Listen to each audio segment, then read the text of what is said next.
কলমি শাক ভাজা করব। কালো জিরে ফোড়ন দিয়ে পেঁয়াজ রসুন কাঁচা লঙ্কা দিয়েছি, এই হলুদ দিলাম, এবার একটু লবণ দিয়ে দিচ্ছি। গোটা গোটা কাঁচা লঙ্কা হাত দিয়ে ফাটিয়ে দিয়েছি, চিড়ে দিইনি। এবার এই কলমি শাক ধুয়ে রেখেছি ভালো করে।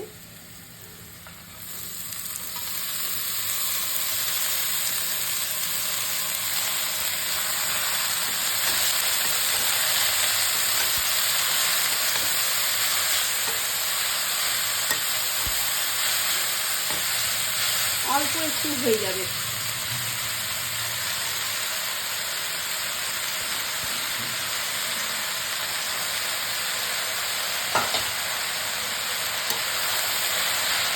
ঢাকা দেবো না, এমনি ওপেন ভাজবো, সবুজ সবুজ থাকবে। তাহলে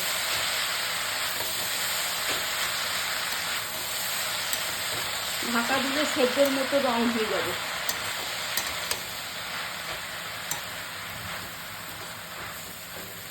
দেখলেন কতটুকু হয়ে গেল, 2 আঁটি কলমি শাক।